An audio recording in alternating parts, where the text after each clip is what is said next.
around week 29 or 30, babies go through the phase when they can discover that mommy or daddy can walk away and leave them behind. We actually love this game so much because we normally have so many giggles when we play it. Amelia's face always changes when she lifts something heavy and she doesn't expect that, and that just always makes me laugh. Hi, my name is Greta and I'm a mom to a 5-month-old baby girl Amelia. Today I'm very excited to share 12 fun ways you can play with your baby when they reach 4 to 6 months old. These games should help your baby to reach their milestones as well. I'll cover 6 different categories, each with 2 games in it. Hopefully in this selection you will be able to find the games that your baby likes the most and you'll be able to play them on a daily basis. I did a similar video that showing the games that you can play with your newborn. If you feel like your baby at the current stage is not able to do some of the games shown in this video, you can go back to that video and watch it as well. Hopefully you can start with those games first and then move towards these ones as well. I will link this video down below so you can go and check this out if needed. So let's jump right into the cognitive games. The first game that I love is called optical writing. I know it's kind of a fancy name, but stay with me. Okay, so when you sit on the chair, place your baby in the way that she or he straddles one of your legs. I like to put Amelia facing outwards so she can actually see surroundings. For example, we have 2 dogs, so she can actually face them and observe what's happening around her. But you can also play this game when your baby faces you. You then hold your baby by their hips and then tip to one or the other side. Wait a few seconds and see if your baby puts the head back towards the middle. If that's not the case, you just need to encourage your baby to do so. This specific game helps your baby to learn how to balance their own body. We really like playing this game multiple times a day. Another game in this category that helps with your baby's balance is called parachute reaction. So when you're in the vertical position, you need to hold your baby horizontally, facing down. Lower them to the floor at 45-degree angle, making sure that you support them very well. Your baby then should put their hands out before they reach the floor. If your baby doesn't do that, you can then very gently and softly touch their head to the floor and then just keep repeating the same exercise. We actually love this game so much because we normally have so many giggles when we play it. Next category is speech. So this first game is most likely very well known, but it can help your baby not only verbally, but also can help them to understand about distance. At around week 29 or 30, babies go through the phase when they can discover that mommy or daddy can actually walk away and leave them behind, and it is a very scary time for them. Just thinking about this, it actually makes me so sad because I don't want my baby to think that I will never come back. However, this is just a phase and they all go through this. Even though this phase is very scary, it is good to remember that this teaches them a new skill, so they actually understand about distance and what it is. So this game called Peekaboo can really help them with the skill. I probably don't need to explain this game, how to play it, but just in case if somebody doesn't know. So you take a piece of fabric or your hands and just cover your face with it. Once ready, you uncover your eyes and you say Peekaboo! Peekaboo! To make this game even more fun, what we like doing is actually after that, I wait for my baby to say something or make a sound, and then I repeat that sound after her. So then we just kind of communicate in that way, and it's just a very fun way of spending your time with your baby as well as giggling around.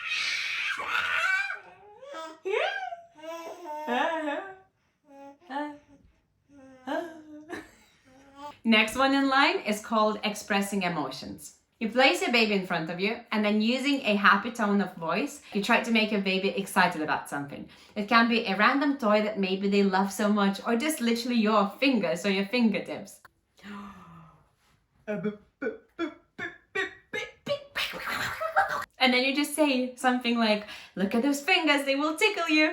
Try to get the expression of excitement from them, such as like giggles or smiles or anything like that. Now let's move to the sensory games. So the first game in this category is called appropriate object handling. Teach a baby to use different types of touch for different objects. It can be anything like touch your dog very gently, or take a stick and bang it, or just squish something very soft and just really like try to show them how they can touch things differently. This game will help your baby to understand how they can touch different objects in a different way and handle them appropriately. Once your baby gets older, you can increase the difficulty when you play this game and just really try to take different items that maybe it's not as obvious how they have to handle it. So you just try to kind of change everything as your baby changes. The second game in this category is called finding the source of sound. So whilst a baby is looking elsewhere, you call them by their name. Once a baby turns to look at you, you say something like, yes, I'm here, you found me. This will help your baby to start recognizing their name. We've been playing this game quite a lot. She's 5 months old, and I'm not too sure, to be fair, if by this age she should be able to recognize her name, but the more we say that,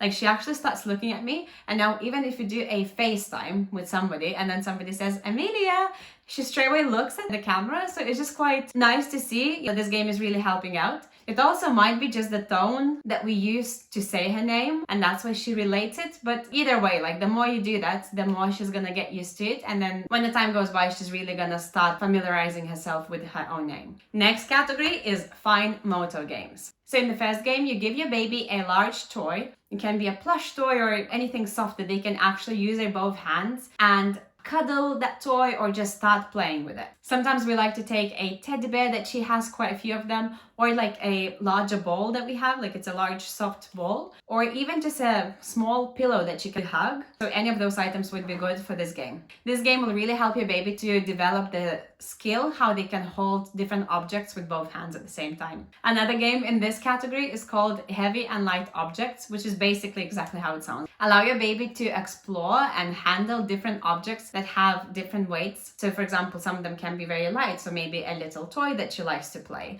or it can be something a bit heavier, maybe a phone or something, a little book that maybe has hard covers, something a bit heavier. Amelia's face always changes when she lifts something heavy and she doesn't expect that, and that just always makes me laugh. Another category is probably my favorite, when I can see Amelia's emotions and different giggles all the time. So let's discuss social and emotional games. The first game is called Lifting and Spinning. Just try not to laugh too much when playing this game. So you first take your baby and you hold them underneath their armpits very firmly. Then you lift them up and down, side to side, whilst also laughing and smiling at the same time whilst doing it. I also like to do an airplane when I just lift Amelia up in the air and just play in this way as well, because this really makes her giggle and I just enjoy that moment so much. Last game in this category is called Imitating Your Baby's Facial Expressions. So what you need to do, hold your baby in front of you so they can see your face.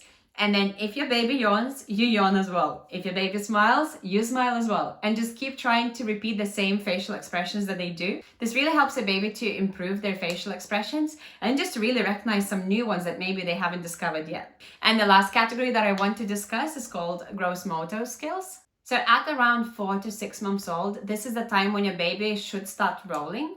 Amelia is 5 months old now, and I just really like to play different games that I can help her to develop this skill. She has rolled a few times when she was 3.5 months old, but then since then she just stopped. So I like to play different games that can help her roll. So I'm gonna share 2 of these games with you now that we play pretty much every single day. What you need to do is to place a flat pillow or a rolled blanket next to your baby whilst half of her body is on it and another half is still on the floor. She should be facing down. As a baby's body is not level, this is the time when they should try and level it out. And then you repeat the same game on the other side. Another way to help your baby to roll is to place your baby on their back, bend one leg, and holding that knee, pull her leg across her body over the straight leg until she touches the floor.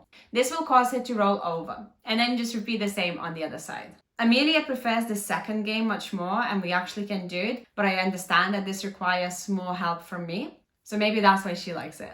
I hope you found these games useful and you will enjoy them with your little one. If you want to see how a morning with a 5 months old looks like, you can watch this video next. See you next time. Bye!